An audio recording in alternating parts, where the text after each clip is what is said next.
আসসালামু আলাইকুম। মালিহা হোসাইন স্বাগত জানাচ্ছি এনটিভির দেশের খবরে। ক্রাউন 7 শিরোনাম দেখছিলেন, এবারে পুরো খবর।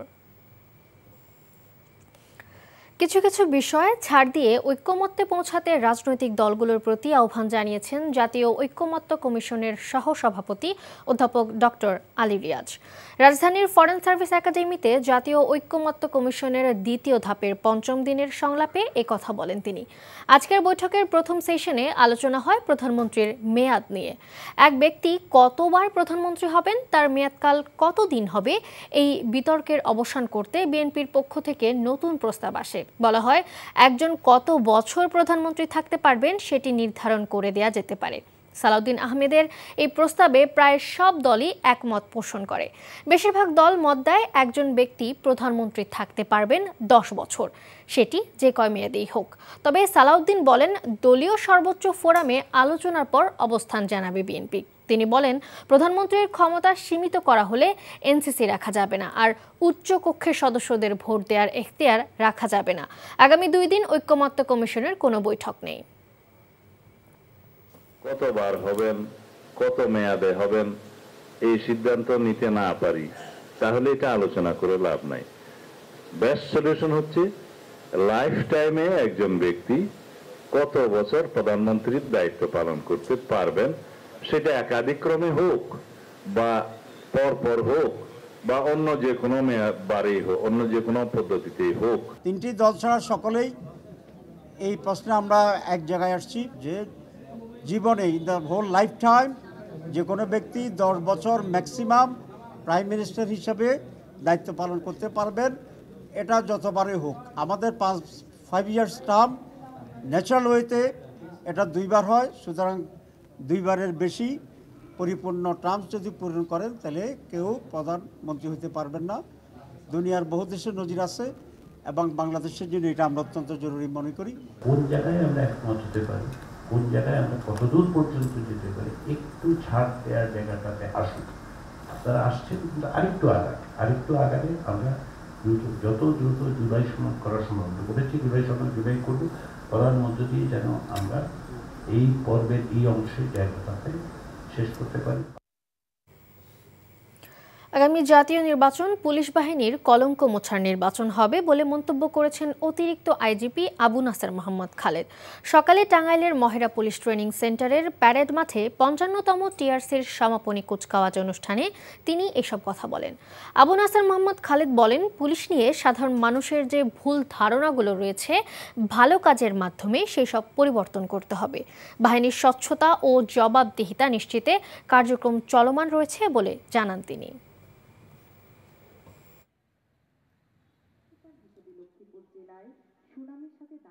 আগামী নির্বাচন হবে আমাদের যে কলঙ্ক, সেটা মোছার নির্বাচন। আমি আজকে এখানে দৃঢ়ভাবে প্রত্যয় ব্যক্ত করছি, আমি আমার নতুন সদস্য এবং আমাদের যারা এক্সপিরিয়েন্স সবাইকে নিয়ে আমরা ইনশাল্লাহ বাংলাদেশে একটা সুস্থ সুন্দর নির্বাচন উপহার দেওয়ার জন্য দৃঢ় প্রতিজ্ঞ। আগামী জাতীয় নির্বাচন পুলিশ বাহিনীর কলঙ্ক মোছার নির্বাচন হবে বলে মন্তব্য করেছেন অতিরিক্ত আইজিপি আবু নাসের মোহাম্মদ খালেদ।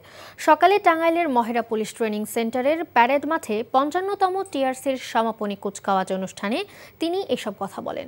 আবু নাসের মোহাম্মদ খালেদ বলেন, পুলিশ নিয়ে সাধারণ মানুষের যে ভুল ধারণাগুলো রয়েছে, ভালো কাজের মাধ্যমে সেই সব পরিবর্তন করতে হবে। বাহিনীর স্বচ্ছতা ও জবাবদিহিতা নিশ্চিতে কার্যক্রম চলমান রয়েছে বলে জানান তিনি।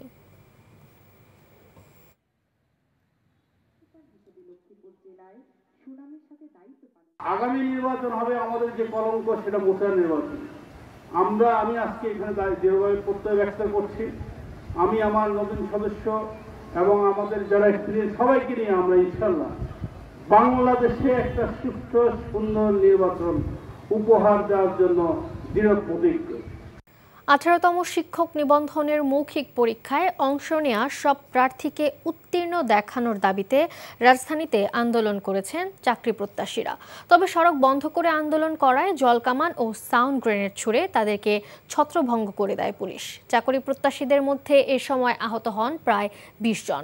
এ সময় 7 জনকে আটক করে পুলিশ। নাহিদ প্রিন্সের রিপোর্টে বিস্তারিত। 18তম শিক্ষক নিবন্ধন পরীক্ষার ফলাফল পুনর্বিবেচনার দাবিতে বিক্ষোভে ফেটে পড়েছেন চাকরি প্রত্যাশীরা। সকাল থেকে প্রেস ক্লাবের সামনে সড়ক অবরোধ করে রাখেন তারা। মুহূর্তেই থেমে যায় যান চলাচল, সৃষ্টি হয় তীব্র যানজট। বিক্ষোভকারীদের সরিয়ে দিতে গেলে পুলিশের সঙ্গে শুরু হয় কথা কাটাকাটি। এক পর্যায়ে পরিস্থিতি উত্তপ্ত হয়ে ওঠে। পুলিশ জল কামান ও সাউন্ড গ্রেনেড ব্যবহার করলে ছত্রভঙ্গ হয়ে যায় আন্দোলনকারীরা। আন্দোলনকারীরা বলছেন, দাবি আদায় না হওয়া পর্যন্ত তারা সড়ক ছাড়বেন না। তবে ঢাকা মহানগর পুলিশের দাবি, জনদুর্ভোগ এড়াতে বারবার অনুরোধ করা হলেও তারা না শোনায় বাধ্য হয়ে কঠোর ব্যবস্থা নিতে হয়েছে। ফল পুনর্বিবেচনার দাবিতে আন্দোলন অব্যাহত রাখার ঘোষণা দিয়েছে প্রার্থীরা। Nahid Prince, NTV news, Dhaka. গাজীপুরে গাছা থানায় দায়ের করা 3টি হত্যা মামলায় সাবেক শিল্প উপদেষ্টা সালমান এফ রহমান, আইনমন্ত্রী আনিসুল হক, খাদ্যমন্ত্রী মোহাম্মদ কামরুল ইসলাম ও সাবেক আইজিপি আব্দুল্লাহ আল মামুনকে কারাগারে পাঠিয়েছে আদালত। সকালে জেলা মেট্রোপলিটন আদালতের বিচারক ওমর হায়দার এই আদেশ দেন। এর আগে প্রিজন ভ্যানে করে তাদেরকে আদালতে আনা হয়।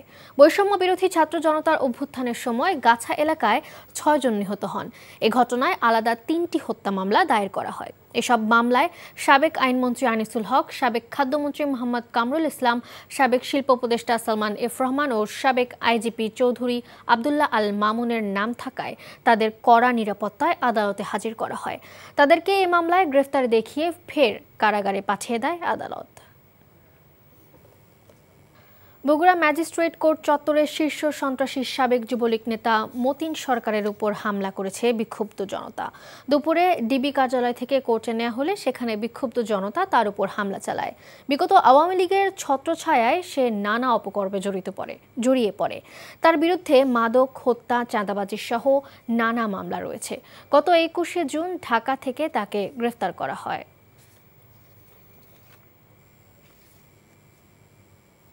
স্বৈরাচারের দোসররা নিজেদের বাঁচাতে ষড়যন্ত্র করতে পারে উল্লেখ করে এ ব্যাপারে সতর্ক থাকার আহ্বান জানিয়েছেন বিএনপির স্থায়ী কমিটির সদস্য অধ্যাপক ডক্টর AZM জাহিদ হোসেন। দুপুরে প্রায় 19 বছর পর অনুষ্ঠিত মৌলভীবাজার সদর উপজেলা বিএনপির সম্মেলনে প্রধান অতিথির বক্তব্যে এসব কথা বলেন তিনি। মৌলভীবাজার সাইফুর রহমান স্টেডিয়াম সংলগ্ন এলাকায় আয়োজিত সম্মেলনের আগে বক্তব্য রাখেন বিএনপির সিলেট বিভাগের সাংগঠনিক সম্পাদক GK গৌস ও জাতীয় নির্বাহী কমিটির সদস্য ও সাবেক এমপি M নাসির রহমান। মুহুরী নদীর বেড়ি বাঁধের ভাঙা অংশ মেরামতে কাজ শুরু করেছে পানি উন্নয়ন বোর্ড। সকাল থেকে ফেনীর ফুলগাজী উপজেলার সদর ইউনিয়নের বণিকপাড়া গ্রাম এলাকায় 20 মিটার জুড়ে ভাঙা অংশে সংস্কার কাজ চলছে। পানি উন্নয়ন বোর্ড জানায়, ভারী বর্ষণ বন্ধ থাকায় ও নদীতে পানি কমায় মুহুরী নদীর 20 মিটার ভাঙন অংশ মেরামতে জিও ব্যাগ ফেলা হয়েছে। গত বৃহস্পতিবার রাতে ফুলগাজী উপজেলার সদর ইউনিয়নের বণিকপাড়া গ্রামের মুহুরী নদীর বন্যা নিয়ন্ত্রণ বেড়ি বাঁধের একটি স্থান ও সিলোনিয়া নদীর গোসাইপুর এলাকার একটি অংশে বাঁধ ভেঙে যায়। এতে নিচু এলাকা তলিয়ে যায়। এদিকে সিরাজগঞ্জে যমুনার পানি বাড়তে শুরু করেছে। এতে নদীর তীরবর্তী নিচু এলাকা প্লাবিত হচ্ছে, তলিয়ে যাচ্ছে ফসলি জমি। একই সময় জেলার অভ্যন্তরীণ বিভিন্ন নদ নদীর পানিও বাড়তে শুরু করেছে। রংপুর কারমাইকেল কলেজের উন্নয়ন, দখলকৃত জমি উদ্ধার, শিক্ষক সংকট সমাধান সহ 21 দফা দাবিতে সড়ক ও রেলপথ অবরোধ করে বিক্ষোভ করেছে শিক্ষার্থীরা। দুপুরে নগরীর লালবাগ রেলগেট এলাকায় সড়ক ও রেলপথ অবরোধ করেন তারা। আন্দোলনরত শিক্ষার্থীরা জানান, কলেজটি দীর্ঘদিন ধরে অনুন্নত অবকাঠামো, জমি দখল, শিক্ষক সংকট সহ নানা সমস্যায় জর্জরিত। বারবার কর্তৃপক্ষকে জানালেও কোনো ব্যবস্থা নেওয়া হয়নি। 3 ঘন্টা পর অবরোধ প্রত্যাহার করেন শিক্ষার্থীরা। এতে সড়ক ও রেল চলাচল স্বাভাবিক হয়। প্রস্তাবিত রংপুর ইপিজেড বাস্তবায়নের দাবিতে গাইবান্ধার গোবিন্দগঞ্জ উপজেলা প্রশাসন ভবনে তালা ঝুলিয়ে দিয়েছে আন্দোলনকারীরা। সকালে উপজেলা প্রশাসনিক ভবনের সামনে অবস্থান নিয়ে বিক্ষোভ করেছে ছাত্র জনতা। আন্দোলনকারীরা অবিলম্বে প্রস্তাবিত ইপিজেড বাস্তবায়নের দাবি জানিয়ে বলেন, দ্রুত সিদ্ধান্ত গ্রহণ করা না হলে কঠোর কর্মসূচির ঘোষণা দেওয়া হবে। বগুড়া মহিলা ডিগ্রি কলেজে এইচএসসি পরীক্ষার্থীদের বিদায় অনুষ্ঠান ও দোয়া মাহফিল অনুষ্ঠিত হয়েছে। দুপুরে শহরের মালতীনগর এলাকায় মহিলা ডিগ্রি কলেজের সভাপতি আমিনুল ইসলামের সভাপতিত্বে এই বিদায় ও দোয়া মাহফিল অনুষ্ঠিত হয়। এ সময় প্রধান অতিথি ছিলেন বিএনপি চেয়ারপারসনের উপদেষ্টা হেলালুজ্জামান তালুকদার লালু। এদিকে ভোলার চরফ্যাশন জনতা বাজার শহীদ জিয়াউর রহমান ডিগ্রি কলেজের এইচএসসি পরীক্ষার্থীদের বিদায় সংবর্ধনা অনুষ্ঠানে প্রধান অতিথি ছিলেন বিএনপির সাবেক এমপি নাজিমুদ্দিন আলম।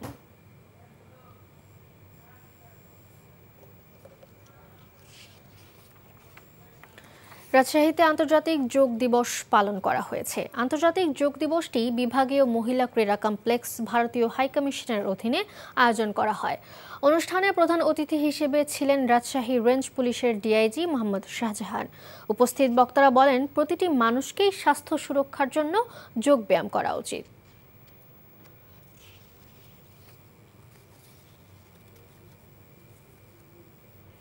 খেলার খবর। টেস্ট ক্রিকেটে বাংলাদেশের ২৫ বছর পূর্তি উপলক্ষে নওগাঁয় অনূর্ধ্ব ১২ ক্রিকেট টুর্নামেন্ট প্রতিযোগিতা ও ক্রিকেট কার্নিভাল অনুষ্ঠিত হয়েছে। সকালে নওগাঁ জেলার স্টেডিয়ামে দিনব্যাপী এই উৎসবের উদ্বোধন করেন জেলা ক্রীড়া অফিসার মোহাম্মদ আরিফুজ্জামান। এই ক্রিকেট প্রতিযোগিতায় ২টি গ্রুপে ৬টি দলে ভাগ হয়ে বিভিন্ন স্কুলের ক্ষুদে ক্রিকেটাররা এতে অংশ নেয়। পরে পুরস্কার বিতরণ করা হয়। এই ছিল দেশের খবরে। এই খবরের ভিডিও সহ আপডেট জানতে ভিজিট করুন এনটিভি অনলাইন www.ntvbd.com। এছাড়াও এনটিভির জনপ্রিয় সব অনুষ্ঠান ও খবরের আপডেট জানতে ভিজিট করুন আমাদের ইউটিউব ও ভেরিফাইড ফেসবুক পেজ। ৬টায় ইভিনিং নিউজ দেখার আমন্ত্রণ রইল। ধন্যবাদ সবাইকে।